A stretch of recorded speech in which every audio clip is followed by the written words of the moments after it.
नमस्कार मित्रांनो, आत्ताच्या क्षणाची सर्वात मोठी बातमी. 10 कोटी लोकांना फटका बसणार. महाराष्ट्रावर सर्वात मोठे संकट. ज्या गोष्टींची भीती होती शेवटी तेच घडलंय. अख्ख्या महाराष्ट्राची झोप उडवणारी एक बातमी समोर आली आहे. कारण ही बातमी हवामानाच्या संदर्भात असून एक धोक्याचा इशारा थेट हवामान खात्यानं दिलाय. भारताच्या हवामान खात्यावर काही लोकांचा भरोसा नाही, पण जपानसारखा एक प्रगत देश जेव्हा अख्ख्या भारतासाठी एक धोक्याचा इशारा देतो तेव्हा सगळ्या मंत्रिमंडळाची झोप उडते. होय, आज पहाटे जपानकडून एक सॅटेलाइटने काढलेला फोटो पंतप्रधानांना पाठवण्यात आलाय आणि ज्यामुळे अख्ख्या देशाची झोप उडाल्या. मंत्रिमंडळ खडबडून जागे झाले. पण यात खरा धोका महाराष्ट्राला आहे, ज्यामुळे थेट मुख्यमंत्र्यांनी ताबडतोब बैठक घेतलीय आणि त्या बैठकीतून संपूर्ण महाराष्ट्रातल्या जनतेसाठी 5 महत्त्वाच्या सूचना दिलेल्या आहेत. कारण की एक अशी तारीख त्यांच्यात सांगितलेली आहे की त्या तारखेला महाराष्ट्रात मोठे तांडव होणार आहे. निसर्गाचा असा हल्ला होणार आहे की ज्यामुळे सगळीकडे दाणादाण उडेल.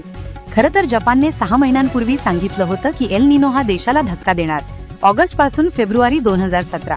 पण तो आता अति तीव्रतेने सक्रिय झालाय अरबी समुद्रात आणि त्याचाच फोटो पाठवल्यामुळे सगळीकडे खळबळ उडाली. खरं तर अमेरिकेनेही 48 तासांपूर्वी एक धोक्याचा इशारा दिला होता, पण त्याकडे दुर्लक्ष केलं. पण जेव्हा जपानने तीच परिस्थिती थेट फोटोचा पुरावा देऊन पाठवली तेव्हा सगळ्या देशांमध्ये मंत्रिमंडळाच्या बैठका झाल्यात आणि प्रत्येक राज्यासाठी सूचना देण्यात आलेल्या आहेत. पण त्यातल्या त्यात महाराष्ट्रासाठी ही परिस्थिती अत्यंत भयानक आहे. कारण की अरबी समुद्रामध्ये एक अशी विचित्र घटना घडली आहे ज्यामुळे महाराष्ट्राचा वाईट काळ आता सुरू होणार आहे. एक अशी तारीख देखील समोर आलेली आहे की त्या दिवशी संपूर्ण राज्यामध्ये निसर्गाचा हल्ला होणार आहे. गेल्या 150 वर्षांपूर्वी झालं होतं तशी विचित्र परिस्थिती आता पुन्हा निर्माण होणार आहे. तुम्ही पाहिलं असेल की 8 दिवसांपूर्वी मान्सून राज्यात दाखल झाला होता, पण पुन्हा 2-3 दिवस पावसानं दडी मारली. पण अचानक मराठवाड्यामध्ये पाऊस सुरू झाला. विदर्भात अचानक ढगफुटी सदृश पाऊस सुरू झाला. आता पाऊस कोकणाकडून पुढे सरकत असतो, पण इथे उलटी परिस्थिती झाली. पाऊस विदर्भाकडून सुरू झालाय आणि पुन्हा आज पहाटेपासून मुंबई ही जलमय झालेली आहे आणि हे त्याचंच लक्षण असल्याची माहिती समोर आलेली आहे. कारण की आज पहाटे अशी विचित्र घडामोड घडली आहे की ज्यामुळे येणारी एक तारीख सांगितली आहे. त्या तारखेला सगळ्यांना सावध राहण्याचा इशारा देण्यात आलाय. कारण महाराष्ट्रावर एक असं डेंजर संकट अत्यंत वेगाने कोसळणार आहे की ज्याची माहिती खुद्द मुख्यमंत्र्यांनी दिली आहे. त्यामुळे या गोष्टीला हलक्यात घेण्याची चूक करू नका. महाराष्ट्रावर गेल्या 150 वर्षांत आला नव्हता एवढा भयंकर एल निनो आता ऍक्टिव्ह झाला असून त्याचा सगळ्यात मोठा फटका आपल्या महाराष्ट्राला बसणार आहे. तर तुम्हाला वाटत असेल की फक्त मुसळधार पाऊस पडेल, पण एक असं भयंकर संकट घोंघावत आहे ज्यामुळे पूर्ण महाराष्ट्रामध्ये हाहाकार माजणार आहे. जपानच्या हवामान विभागाने एक सॅटेलाइटचा फोटो पाठवलाय. हा पूर्ण भारताचा फोटो आहे. त्या फोटोमध्ये महाराष्ट्राच्या दिशेने एक अवाढव्य ढगांची रांग येताना दिसत आहे. ही रांग तब्बल 1000 किलोमीटर लांबीची आहे आणि या ढगाच्या पोटात एक मोठं चक्रीवादळ सुद्धा दडलेलं आहे. अतिशय मोठ्या संकटाचे दिवस आता सुरू होत आहेत. कारण की हा जो 1000 किलोमीटर लांबीचा ढग आहे त्याच्यामुळे महाराष्ट्रातील या 20 जिल्ह्यांमध्ये पावसाचा अक्षरशः स्फोट होणार आहे. आता तुम्ही म्हणाल चांगलंय ना पाऊस झाला तर, पण हा पाऊस नॉर्मल नसेल. फक्त 5 मिनिटांत पूर येऊन घराघरांमध्ये पाणी शिरेल अशा डेंजर सिच्युएशन मधला हा ढग आहे.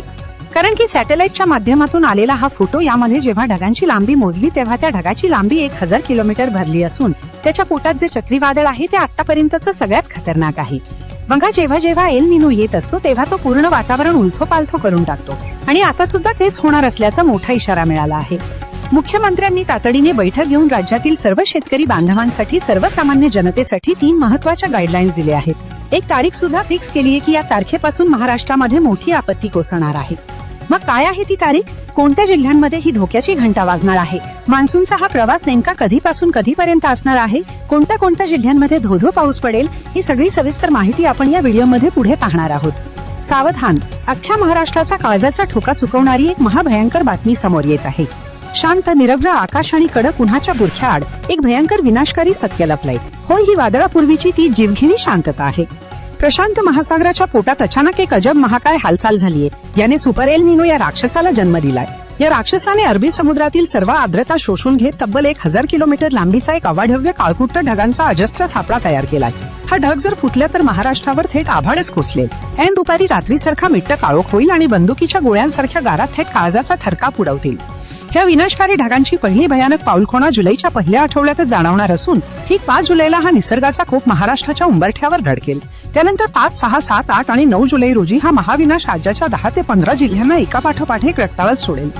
याच भीतीने हवामान विभागाने तातडीने प्रत्येक दिवसाची हाय अलर्ट जिल्ह्यांची यादी जाहीर करत संपूर्ण राज्याला धोक्याचा इशारा दिलाय.